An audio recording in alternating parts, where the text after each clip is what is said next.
Kincaid Academy. Winter. Few episodes after the Christmas one.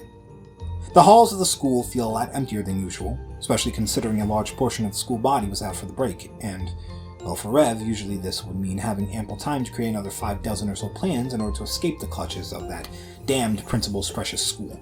Maybe even make it to the outer gates this time, more than anything. The outside windows flicker with the patter of wind and the splotches of snow that begin building up outside of their vicinity, as students begin chattering amongst themselves, building some idea as to, well, what their plans are now that classes are out for the coming week. Ugh, I don't know why that witch didn't go ahead and do this herself, Rev muttered, staring down at his hands wherein a small enveloped, white and red, box was meticulously wrapped up, with a small little bow on top, as he glared down at it before looking up to find, turning the corner, a familiar trio approaching him, if not for the smell of rotten flesh that would give away the 3 victims of the Rev Vennett, as he looked side to side, attempting to see if he could find a locker to hide within for, if anything for today, a task assigned to him he didn't want to deal with, having those 3 resurrected psychos continue their weird parade of things towards him, something he'd had quite enough of ever since the prom dance. Hanapuri. Oh, it was absolutely spectacular, dear, and they even renovated the banisters extra well. I might even get to play Hermia in Midnight Summer Dream. Oh, that would be perfect for the holidays. Seabaastian. Sure, but do you think they'd let you perform after what happened, last time? Oh, please, that was ages ago. I mean, they let Mino perform during the Winter Games. Yeah, I am so pumped to get back in the field. It calls to me, so rad. So I'm quite certain they'll allow their best actress to return for her encore. Looks like there's one place I'm making sure to avoid now, Rev muttered. Oh my goodness, if it isn't my darling! I didn't realize you would still be in the place for break. How have you been? Are you well? Oh, I always did imagine you playing a role of Sir Arthur, if this theater club would ever up their budget of... Yeah, no. I'm not even going to begin to imagine even being part of one of those stupid shows. And what about do you want to be shoved into an oven this time? Point taken. And that damn principal suspended me for the time being, so I'm stuck in this prison during the break itself. Which is its own kind of torture, so yeah. Yay. And what about you guys? Don't you have some families or something that you want to spend time with or some crap? The 3 students look at each other, then gesture down to their bodies. Dude. Okay, cool, right, well, whatever, out of my way, I've got places to be. Hanapuri eyes the box in Rev's hands before he quickly hides it behind his back, as she smirks. Oh, do you have someone important scheduled today, my dear? A special somebody to celebrate the holidays with? How impressive, you surprise me every day, darling. Duh, of course he does, he's Rev Vennett, he's freaking awesome! Rev Vennett gets punched on the side as he groans out. Ugh, damn it, why? Oh, do tell us who your secret admirer is. Is it Emily? No, stop. Rebecca? It's not... Narissa? Would you 3 shut up already? God damn it. Look, it's none of your business, but it isn't any of that, alright? This was an assignment for the holidays. From... the principal? Oh, well, that's a shame. But it's fine, I'm sure you'll find someone out there eventually, Mr. Vennett. Rev grits his teeth with a forced smile. Thanks a lot, Harpy. Hannah. Now, if you'll excuse me. The Rev Vennett quickly sidestepped from the group before they could attempt to dote on him anymore, and rushed further down the hall, the layout memorized from his many escape attempts, but from this one, he found a more closer familiarity. Despite having obviously only been here once before, the stench of flames slowly disappearing. No doubt, another one of those contingencies Kincaid had in mind to erase any presence of his behavior and actions from this part of the school. Light gray stone bricks lined the walls, ever once in a while separated by a darker variant of its color as a pillar, the bricks holding surface to small collections of held lavender candles, with the maroon flooring and ceiling of the wood holding clean against much of the aspects that could be said from the boys' dorm room. Though comfort didn't really matter when he could find solace in sleeping on a spiked fence, if it meant bidding back on those dumb amenities that she put in place for him. Foresight was truly an annoying thing to deal with. The doors that dotted the hallway matched the candle's own tone, if not a small bit darker in hue, as he turned one final corner. The echoes of running away from the hellhound not too long ago were playing fresh in his mind as he stepped in front of a door, one that was just like all the others, as he took a small exhale. Damn it, Bella. The echoes of their past conversation, occurring no more than 2 or 3 days ago, replayed fresh in his mind, right as Bella Donna herself had returned temporarily from her winter break, as he and her were chatting about the stupidities, his words, not hers, about the holidays and the people who were left in the academy while the others went off for their own enjoyment of the merriment, or whatever people did with actually good parents. Rev holding back her black notebook gift close to his chest, the cockatrice skull given to him by Mark and Sarah held on his offhand as he placed it in his pocket. They had walked back to the school gates, though on their way Bella stopped, staring into the opening that went into the girls' dormitories, those lavender eyes scanning the inner workings of the wall, dotting each door, each smooth imprint on the walls themselves as she folded her hands in front of her, letting out a small sigh. Rev raised his eyebrow, trying to look for whatever it was that she was searching for. What? Having second thoughts about coming back to break? You really like this place that much? Bella continues to stare in silence before lowering her eyes to the ground. Hey? Which? Huh? Oh, no, I'm fine, really, And I'd rather not be here to watch you burn down the academy again, or let loose who knows what kind of monstrosities will exist in this place. She looks towards the girls' dorms rooms again. I was just wondering how Wendy is doing with everything that's happened. I mean, the principal hasn't really given us any details about it. You're really wondering how the Wendigo's doing? Seriously. She literally almost killed multiple people just to get back at me, and need I remind you, nearly killed me and Sarah in general. And fused with a creature from the void that you used in the past. I think she's way beyond feeling sorry for. Yeah, I'm not trying to say that didn't happen, but, Rev, it's the holidays, and she hasn't come out of her room in God knows how long. I just wanted to make sure that she was actually doing okay. Being fused with that thing, being forced to hurt so many people, it's not an easy thing to get over. Oh my God! Bella, listen to yourself. Are you actually stupid? Forced? She willingly let that thing inside of her and wanted to kill me. Yeah, nobody was actually hurt, but that's just because I was her main focus. Then the principal, then who knows how many other people could have been harmed after the school was burned to the ground. Not like I'm any better. Seriously. No, I'm not trying to throw a pity party or anything like that. It's just, I don't want her to feel alone. Especially not during this time. I was going to give her this. Bella reaches into a small bag and pulls out a carefully wrapped red and white box with a bow on top. It's a promise. Okay, it's a box, but the gift inside of it is, well, I thought she might like it, even though I didn't know what to get her, anyways. Rev crosses his arms. You didn't know what to get her and me? You really are bad at gift giving. Oh, please, you'd be any better. Look, I've got to get going, but I really want her to have this present. So, since you've probably got nothing better to do, waiting for everyone to come back here, why don't you give her this box instead? What? No, I am not even talking to her.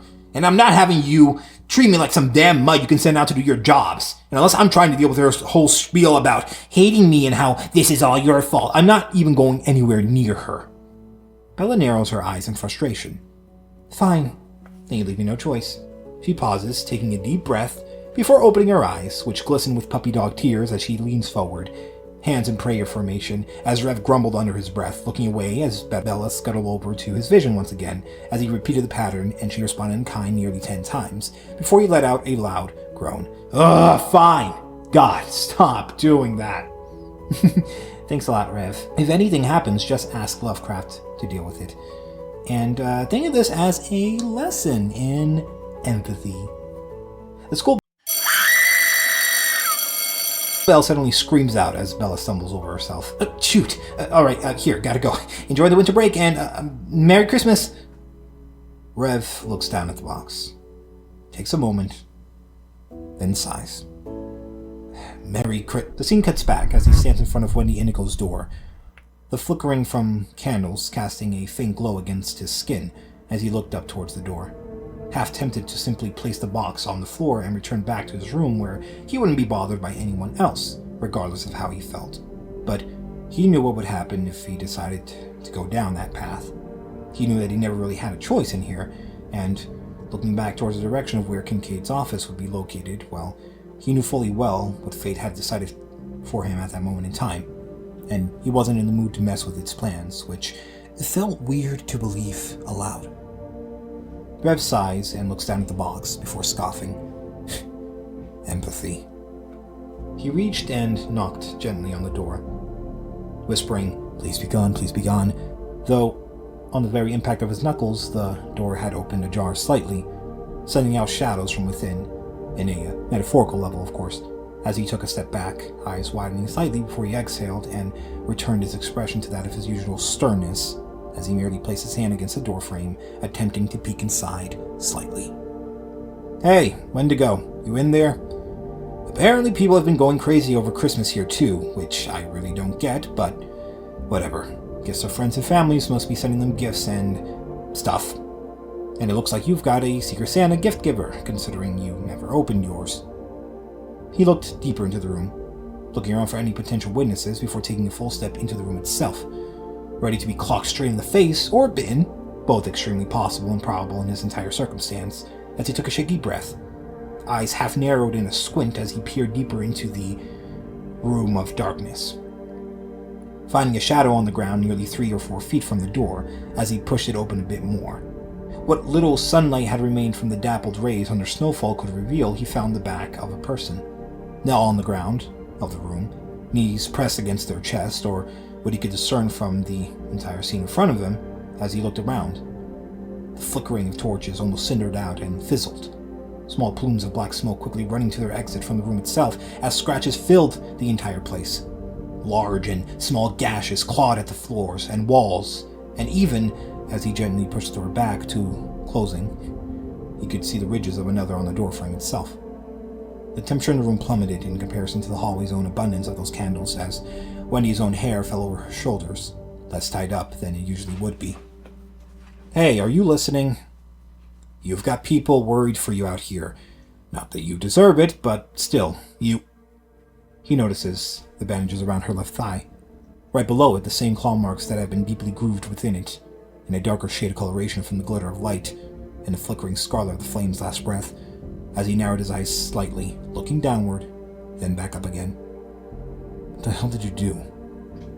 There was no response. Hell, there wasn't even a single breath from her direction. Not that he felt undead so naturally needed to breathe, but even still, there was some underlying shudder in his own breath as he caught himself, keeping the box behind him for the time being. The isolated sound of dripping from a cracked potion bottle above a bookshelf in here echoing past the silence itself as he groaned. God damn it. He reaches into his pocket, taking out Bella's gift, the notebook flickering through the pages until he lands on something he wrote. How are you doing? Still no response. "Okay, Wendigo, you have to give me something here, alright?" He flips through another page. "Have you been eating well?" Why the hell would you want to know how another person's... Ugh, this is the worst. Silence still, as he shoved one hand into his pocket, giving a single scoff and turning to leave. "You know what? Fine. Stay here and sulk and do whatever the hell you want, because if you're expecting an apology or something, then you're wasting your time. Maybe I could give this to that dragon girl. What was her name? Why are you here, Rev?" "Oh, finally have something to say," he comments as she falls back into silence. "Look, like I said, Bella wanted to give people some gifts here and there, and as your luck would have it, she decided to think of you. So, congrats on having someone who actually has your back, or whatever."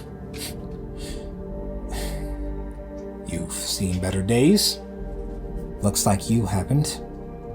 "Yeah, well, I'm not looking into fusing with an Eldritch abomination, so Heard it doesn't really go that well. Whatever. At least I never blew up this school. She looks down at her bandages. Apparently, Miss Yaga knows healing spells, but the principal wouldn't let her heal any of this. This room. My leg. I mean, I doubt she'd have much to care about with your whole process, huh, zombie boy? It's still a working plan, obviously, but I think she's starting to show her cracks any day from now. Where's that thing? Kincaid took care of it, and Lovecraft's all good, and the students are all accounted for, unfortunately, which means my classmates have another chance to annoy me still, for all intents and purposes. Good. That's good. Anyways, yeah, here's this gift from Bella. Wendy looks back slightly. The amber in her eyes faded slightly as she peered at the box before turning back around, lowering her head. The witch gave me a present. Wow, what a freaking honor. You do know you could stand with me a little less annoying. She decided to give it to you, even though I still don't think you deserve it, but she does. So, take the gift and have a merry freaking Christmas or whatever crap you do during the holidays. And you're not going back home now? I thought your major escape plan was the whole point in you being here, so you'd rather stay in this place? And oh please, you think I want to stay here? 'Cause I don't! He looks to the side for a moment. Not like my parents pay me a visit or whatever. And they have me under some be a good boy kind of punishment for stealing the Necronomicon, so I'm kind of stuck here for the time being. Guess my consequences are finally catching up to me, huh?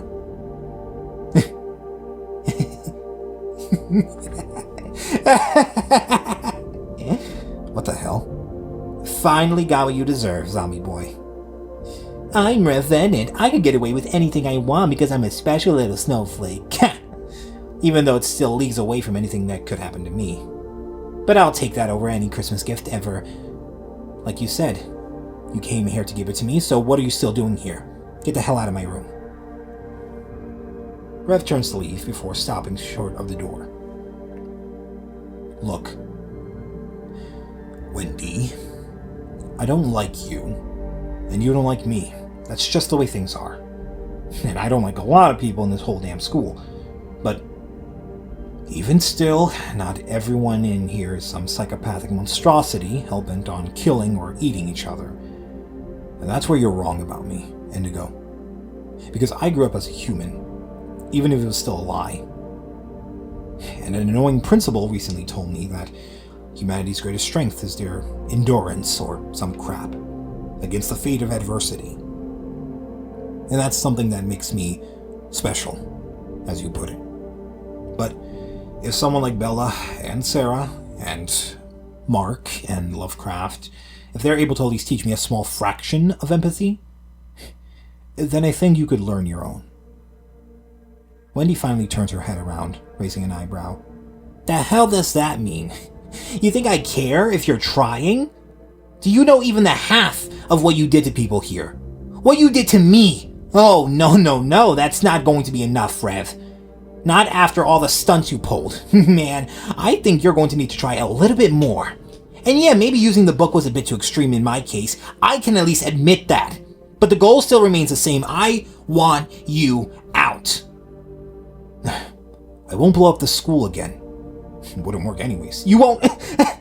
Zombie boy, if it wasn't for the fact that that's an entire lie, I'd probably even consider that to be a promise. No. You can't change, Rev. I mean, I've been stuck in this school for who knows how long, and even I could tell you that. Because the world you're trying to get to, it doesn't exist. And you're dragging down everyone with you. I mean, your loyal little angel puppy dog, the witch, the vampire boy, they're all trying to live their lives and you're getting in their way. That's just the truth of it. Plain and simple. I hate you, Rev. More than you could ever imagine. But, I mean, you should probably be thanking me, right? Heard you were halfway to the pearly gates after you defeated me and that creature. So, in a weird way, I guess we both won that night, huh? I guess we did. That principal's really starting to get on my nerves. Wendy sighs and stands up. Tell me about it. But I'm not planning on getting on her bad side. So, You do whatever you want.